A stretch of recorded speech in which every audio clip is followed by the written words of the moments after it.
हम वही कहते हैं नरेंद्र मोदी जी, हम लोग पढ़े लिखे हुए हैं, हम लोग क्यों भ्रष्टाचार में इसी डाल रहे हैं। तो कहीं भी हम लोग को नई जगह मिलता है। रेलवे में भी हम लोग को एग्ज़ाम आता था, वो भी बंदे बहाली है। आरक्षण के नाम पर खाली हम लोग को ठगा जा रहा है।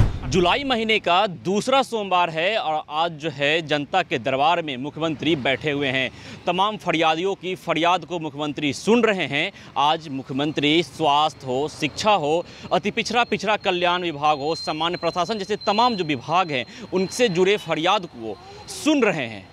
यूँ तो देश के प्रधानमंत्री ने विकलांग जो हैं उनका नाम बदल के दिव्यांग कर दिया है और ऐसे ही दिव्यांग आज जो है मुख्यमंत्री के जनता दरबार के बाहर जो है अपनी फरियाद लेके बैठे हुए हैं। क्या कुछ इनकी समस्या है, आइए जानते हैं। कहाँ से आए हैं और क्या नाम है, पहले ये बताइए। मेरा नाम राहुल कुमार है, नवादा जिला से आए हैं। नवादा जिला से आए हैं। कल 12 तारीख को MTS का परीक्षा है पाटलिपुत्र PM मॉल में। उसमें एग्ज़ाम दिए हैं। भाई बोलता है कि विकलांगों की छूट के नाम पर हम लोग फॉर्म भरते रहते हैं। छूट के नाम पर फॉर्म भरते हैं, पैसा भी लगता है। कोई कहीं किसी हम लोग को जहाँ सेलेक्ट नहीं हुआ है, तनो तराज हो चुके हैं। हम वही कहते हैं नरेंद्र मोदी जी, हम लोग पढ़े लिखे हुए हैं, हम लोग क्यों भ्रष्टाचार में इसी डाल रहे हैं।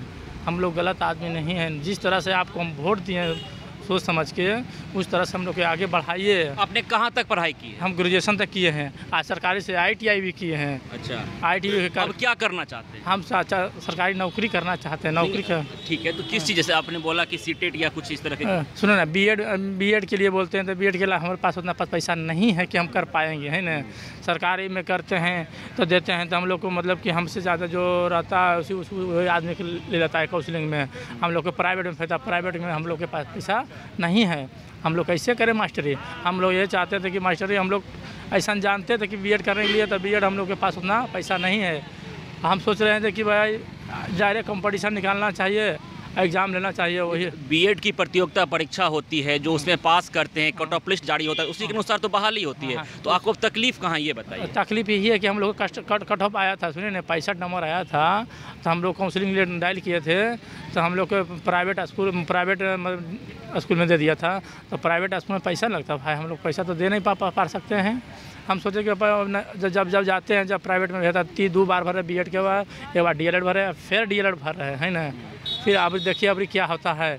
ऐसी स्थिति में हम कई बार दे चुके हैं, तो कहीं भी हम लोग को नई जगह मिलता है। रेलवे में भी हम लोग को एग्ज़ाम आता था, वो भी बंदे बहाली है। उसमें भी हम जानते हैं। सिकंदराबाद में 65 नंबर लाए थे, रिजल्ट हुआ, बाद में लिस्ट में छाट दिया गया।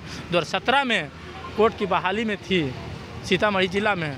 उस समय भी हम लोग इंटरव्यू में शामिल थे। सामने पूछा गया प्रश्न, पूछते जवाब दे चुके हैं। सर से पूछे, जिस समय जज था बजरंगी शरण के नाम के था, उस समय तो दिव्यांग को तो आरक्षण दी जाती, तो आपको नहीं मिली आरक्षण? नहीं मिला। दिव्यांग को आरक्षण खाली कह रहे हैं कि आरक्षण है, मगर दिखाई नहीं देता है कहीं दिव्यांग को।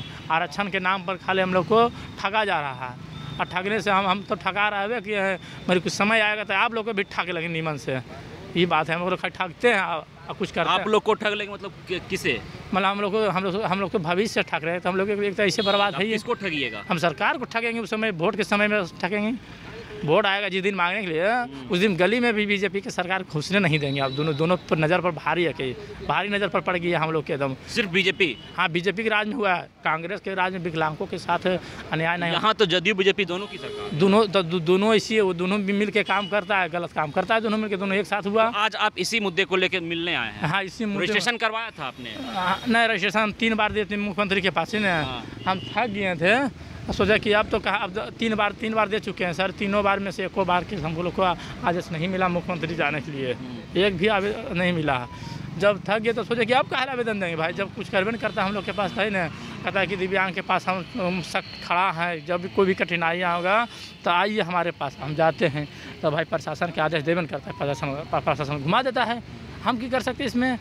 तो हम घूम के चले जाते हैं। हम कई बार हमें घूमे हैं। ऐसी स्थिति में कोर्ट में 2017 की बहाली में हमें कई बार आ चुके हैं। खाली जाते हैं, कहा देता होगा अगला बार होगा, वैसे घुराते रहता है। हम घुर जाते हैं। आप क्या करें भाई? तो हमके पास पैर नहीं है कि हमें तोड़ फोड़ कर दें, चूर छेच कर दें। उतना नहीं करा। जिसके पास पैर है तोड़ फोड़ ट्रेन जला देता है, आग लगा देता है। कहता कि सरकारी संपत्ति में आग लगा दिया। नाजायज़ की आग लगेबे करेगा। हम लोग लगाने लायक नहीं तो नहीं लगा रहे हैं। मगर अगर लायक रहते तो क्या करते? तो करिए देते हैं। करिए देते हैं। ये तो गलत है ना, मतलब सरकारी संपत्ति को नुकसान पहुंचाना तो गलत है। सरकारी से सरकार को सोचना चाहिए कि सरकारी संपत्ति कहाँ जला रहा है, किस कारण से। जब ऐसे बोलते हैं अच्छा से सुनबे नहीं करते हैं तो लास्ट में क्या होता है, अंत भला दूसरा वाला लास्ट में वही नहीं होता है। बात अच्छा से कर रहे हैं, हम लोग विकलांग है, आते जाते हैं, आप लोग को नज़र नहीं है, कहाँ आप लोग रहते हैं, देश से बाहर रहते हैं। सरकार काहे के लिए बने, सरकार नहीं बनना है तो छोड़ दीजिए, दूसरा चलाएगा। तो आप देख पा रहे हैं कि ये दिव्यांग हैं और मुख्यमंत्री जो जनता दरबार में बैठते हैं उनके सामने जो है ये गोलंबर पे बैठे हुए हैं। इनका कहना है कि ये तीसरी बार है इनका, ये लगातार मिलने आ रहे हैं मुख्यमंत्री से। इनकी फरियाद जो है नहीं सुनी जा रही है और ये ग्रेजुएशन पास आउट है, ये आगे शिक्षक बनना चाहते हैं, बीएड का एग्ज़ाम देते हैं, लेकिन कट ऑफ लिस्ट में इनका नाम नहीं आ पाता है। अब चूँकि ये दिव्यांग कोटे से आते हैं तो इन्हें आरक्षण प्रदान की जाए, तमाम इनकी मांगें हैं। और इनका यह भी कहना है कि तमाम जो छात्र हैं जिनकी मांग पूरी नहीं होती है तो वो आगजनी करते हैं, आंदोलन करते हैं, आक्रोश दिखाते हैं, लेकिन ये सक्षम नहीं है। और अगर सक्षम होते तो मजबूरन इन्हें भी करना होता, क्योंकि जब सरकार नहीं सुनती है तो उन्हें सुनाने का कोई रास्ता तो अपनाना ही नहीं पड़ेगा। तो इस तरह की फरियाद लेके भी फरियादी जनता दरबार में पहुंच रहे हैं। आप देख रहे थे फर्स्ट बिहार, मैं हूं आपके साथ विश्वजीत आनंद।